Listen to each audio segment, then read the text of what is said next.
Hello friends, this is Dr. Nikita, National Level Radiology Faculty and your NEET PG mentor.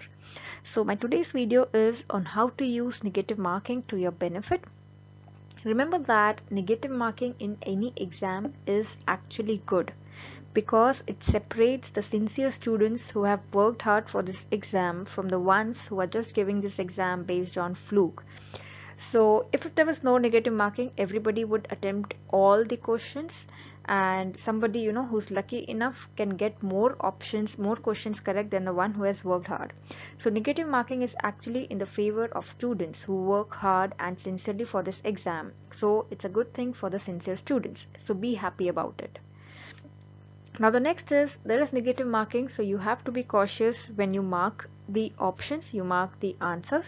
So how do you do that? That is what we will be discussing in this video today. At the same time, I hope that all of you are aware of the new tiebreaker criteria in the NEET PG 2019. So in the event if there are two or more candidates which have same marks, then the first tiebreaker criteria is the candidate having lesser number of negative responses will score more. So that is why this video is important. That is, how do you get less negative? You mark more answers, you mark more questions, but at the same time you get less number of negative responses. How do you do that? So that you score better in the tiebreaker criteria. Now part C, then you have part B and part A. So the tiebreaker criteria is higher marks in part C, then lesser number of negative response in part C. Same goes for part B and then part A. And the last criteria is the older candidate will get a better merit position. So the number one is you should get less number of negative responses. Then in part C you should have high marks. This is only when the first tiebreaker criteria, there is a student both of which have scored, say example 600 marks, the student A, student B. If a student A has only 80 incorrect, that is negative marking, and B has 100 incorrect, so 80 will get a higher rank than the B. But if both of them have the same number of incorrect attempts, negative attempts, so 80, if both of them have 80, 80, then they will look for in the C part who has scored the higher marks. So your subjects in part C of the exam become really important. So just a quick review of which subjects come in part C. So your NEET PG is in part A, B and C. Basically your major year subjects, that is the final year subjects, medicine, surgery, OBGY, pediatrics, and the short subjects, ortho, anesthesia, radiology come in that, plus your minor, third minor or subjects ENT, opthal, except PSM come in the part C. Your second year subjects plus PSM comes in part B, and first year subjects is in part A. So if there's any student who's like, who's not read before at all and is confused which are the subjects that I should concentrate on now, that student should do part C subjects, because that is what is the tiebreaker criteria first.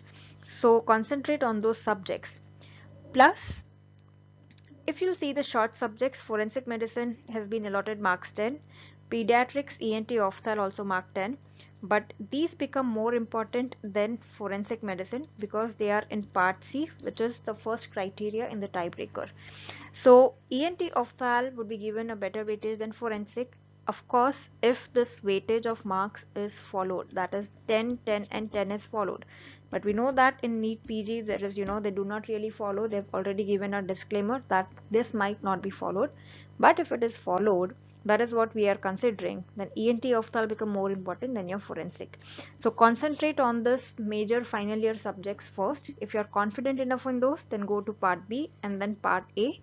Or of course, everybody has subjective volatile topics in each subject. So even in that, the part C subjects should be revised first for the volatile things, then go to part B and part A subjects.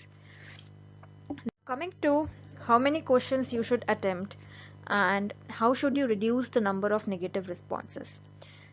So generally we have seen in the last year, the candidates have said that attempt maximum number of questions.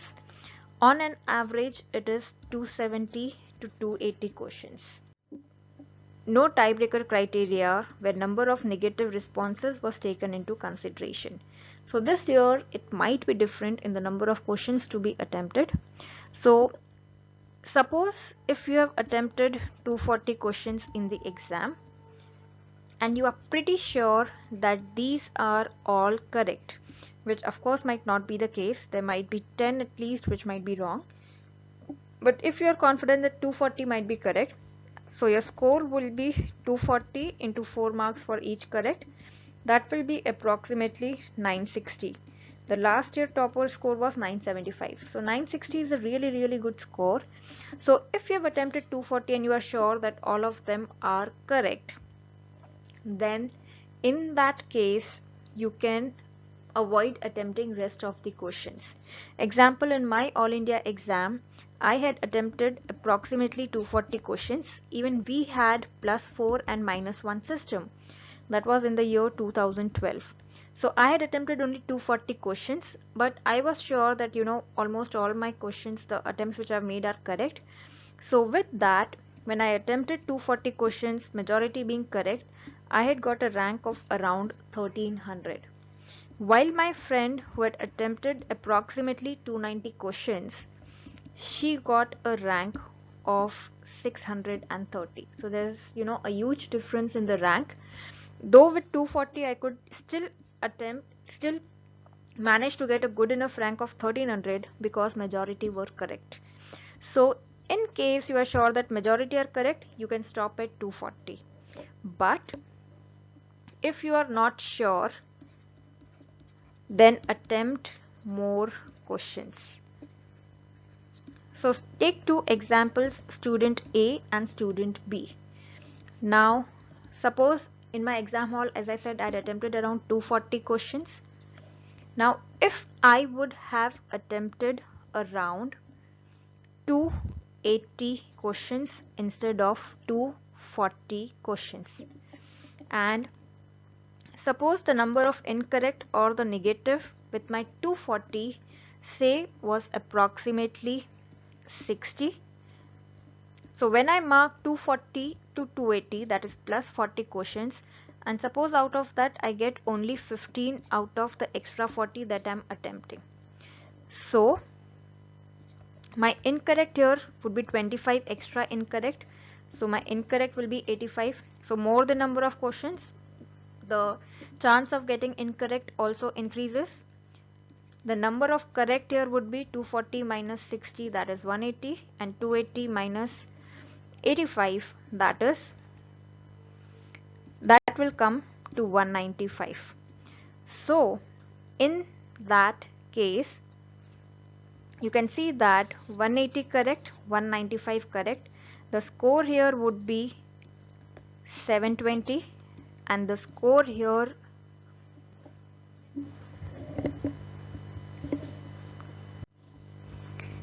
780. This is for the correct options.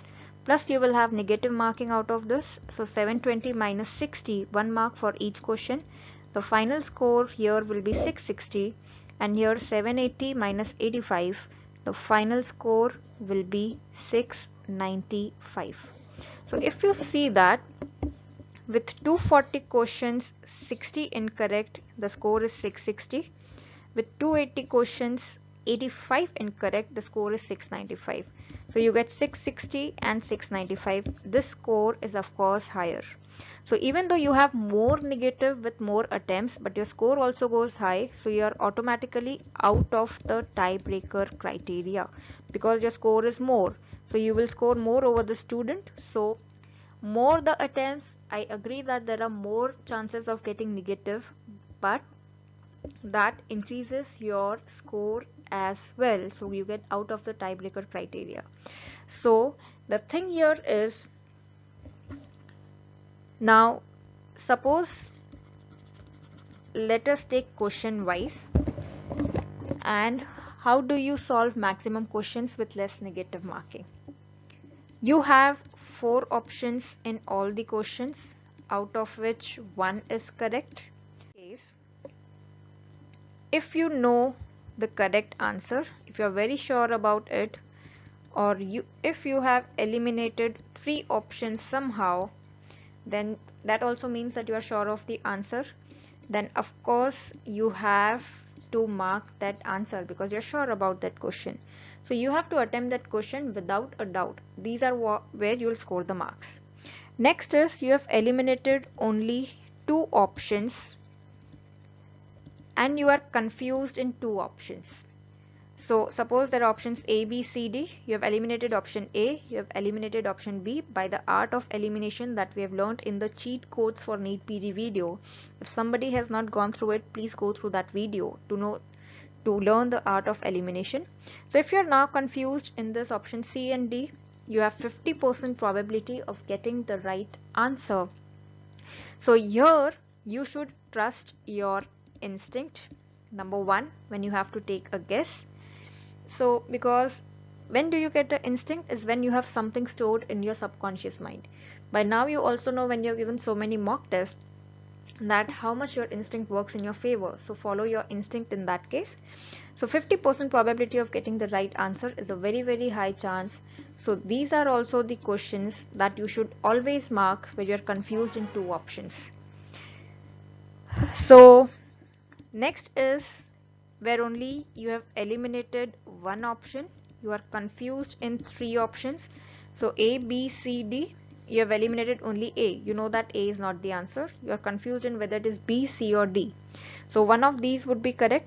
You have 33% chance of getting the right answer, which is also a good probability. But these questions should not be attempted always.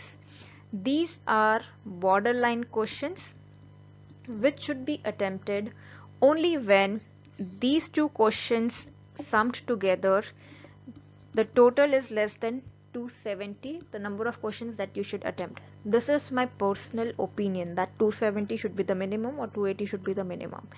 You have to, give mock test and gauge accordingly on the various trials, attempting 240, how much are you scoring? Attempting 280, how much are you scoring? And make a judgment for yourself when are you scoring better. So try 1-2 mock test in this days so that you'll know where are you scoring better and follow that trick. So when summing these two types of questions where you are sure and we are confused in two options, if it is a very much less number of questions that you have attempted, then only you should attempt this question where you are confused in three options.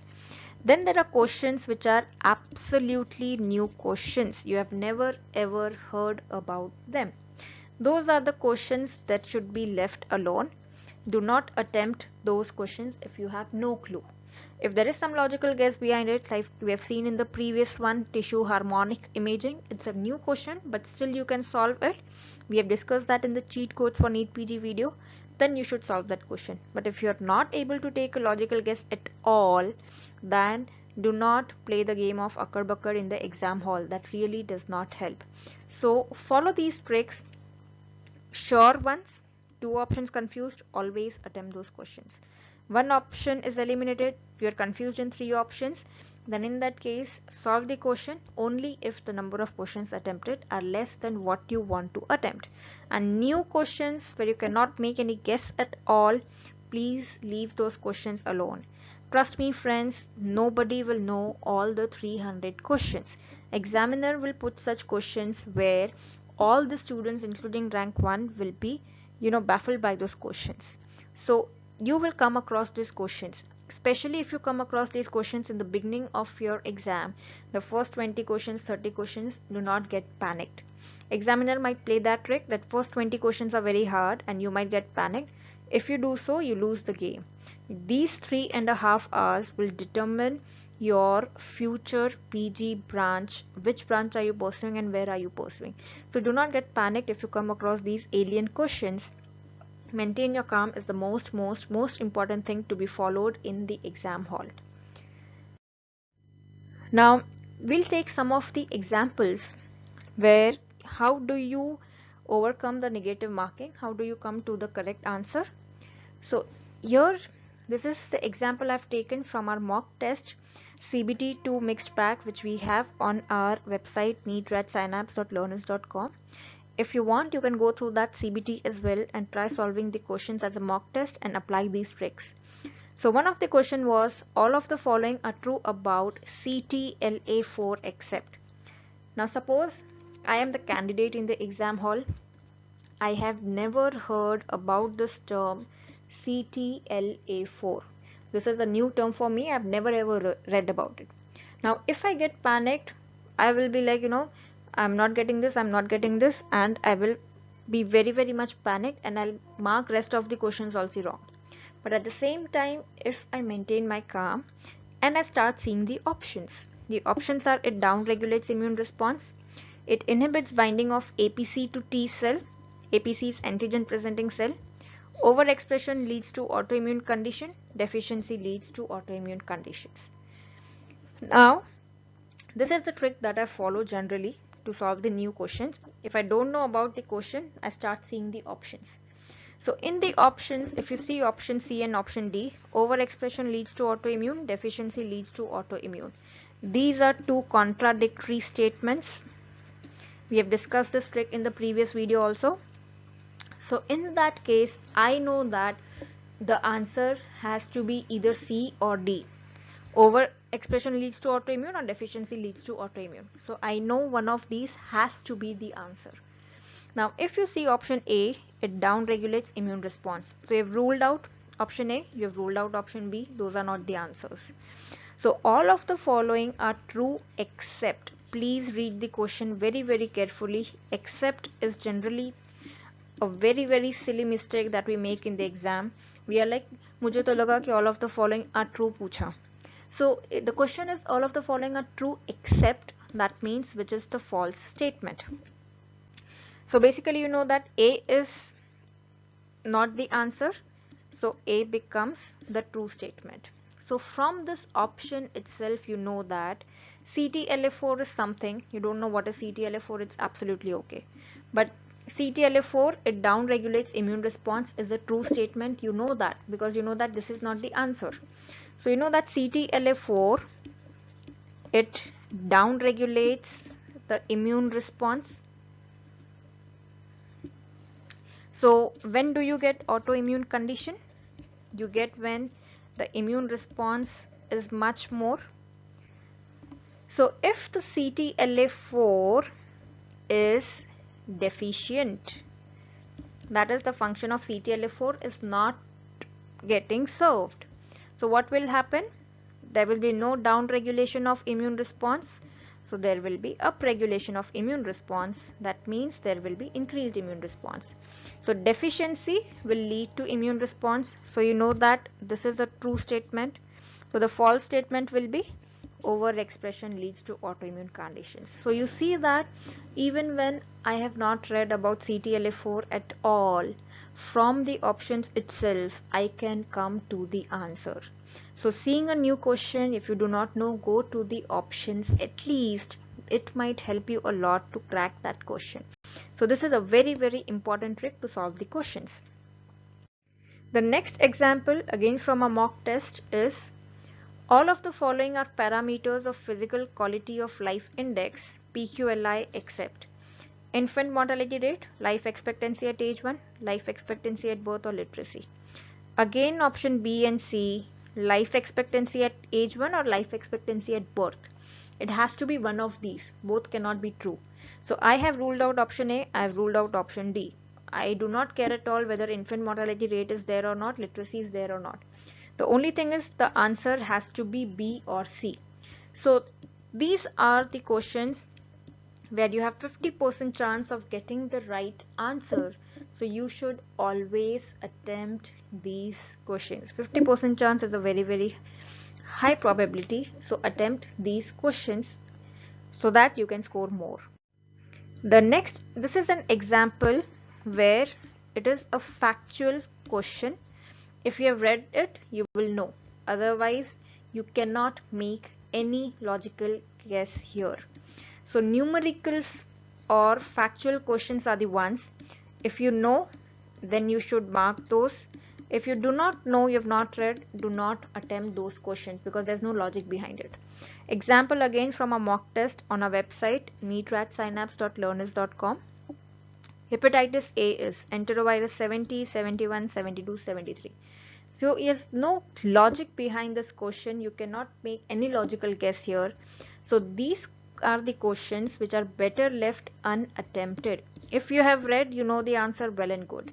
If not, leave these questions unattempted to decrease your negative marking.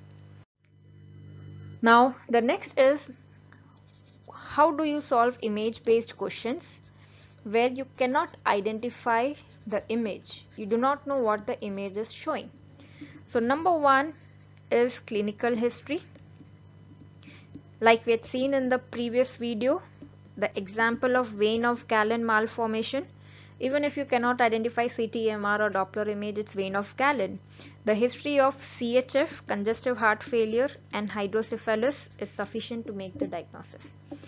Another important trick for image-based questions is, if you cannot identify the image, go to the options, start reading the options. This is the trick that we will be seeing here.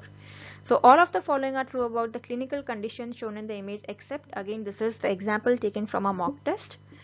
So now suppose I'm not able to identify what is this image telling me. Do not break your brains on that. The trick, as I said, for image based questions is read the options and then start seeing the image if at all needed. So let's see the options. Options are: endomysial infiltration is seen, anti-Jovan antibodies positive, heliotrope rash, most common malignancy is ovarian cancer. So from this option B, anti-Jovan antibodies positive, heliotrope rash, most common malignancy is ovarian cancer, there is some inflammatory infiltrate going on, which the option says. So I know that from the options, the examiner is talking about dermatomyositis. So even if I am not able to identify the image, I still know that it is dermatomyositis.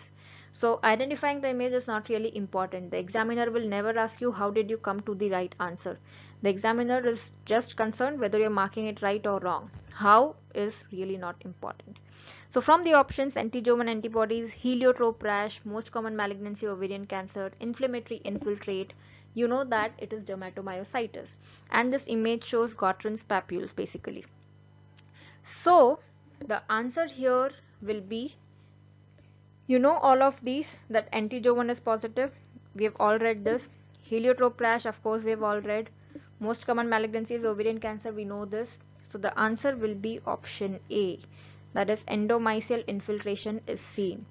Even if you do not know it's correct or incorrect, you have ruled out 3 options and you have come to the right answer. So the answer is A.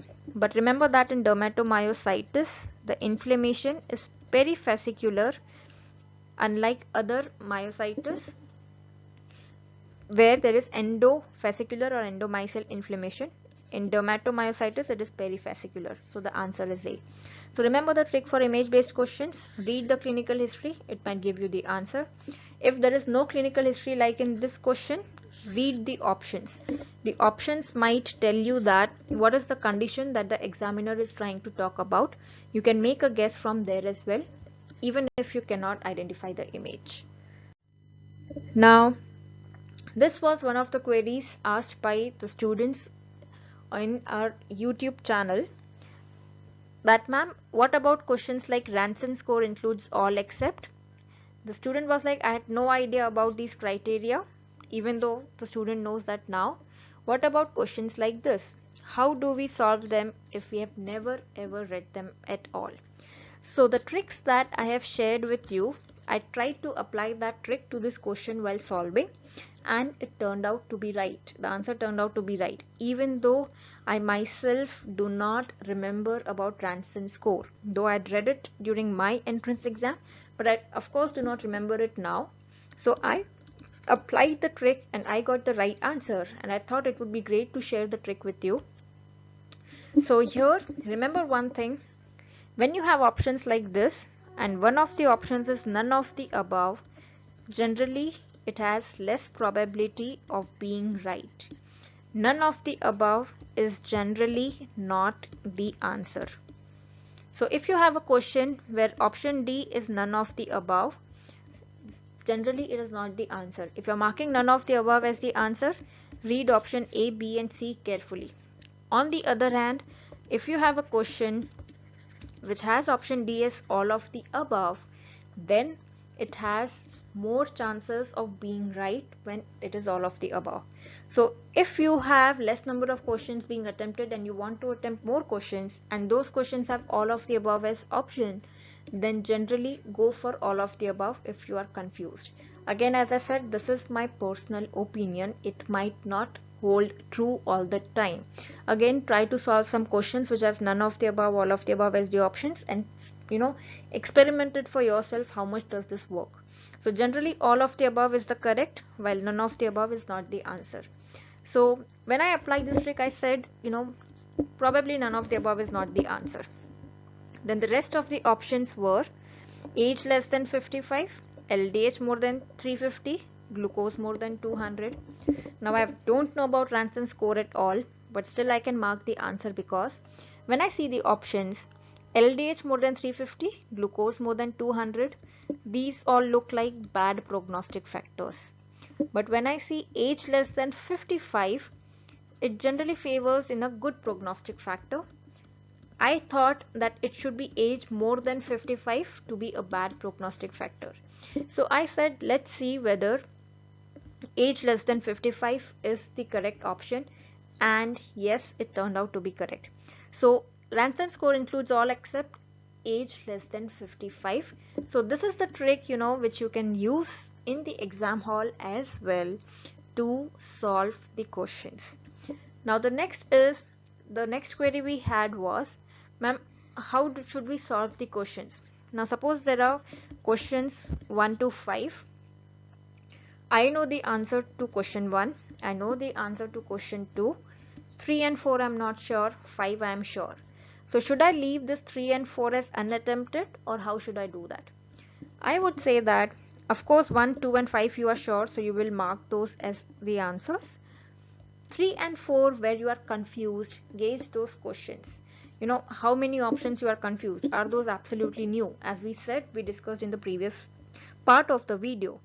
So if it is a question where you can eliminate 2 options, then definitely mark the answer in the first go itself. If it is a question where only 1 option is eliminated and you are confused in 3 options, then maybe what you can do is mark the question and keep it for review, or you can leave it unattempted for the time being, and then at the end when you are done with all the questions, look at the number of questions that you have attempted. If it is a good amount of questions, as I said 270 to 280 you have attempted, leave this question unattempted. So that is how you can mark the answers in your exam. So you can keep the questions for review in the exam hall where you are confused for those questions. So hope these tricks help you in solving maximum questions with less negative marking so that you score more, plus it helps you in the tiebreaker as well. So if there's something else that we can help you in this last week before the exam, do let me know. I shall be happy to help. So thank you, keep revising and keep winning.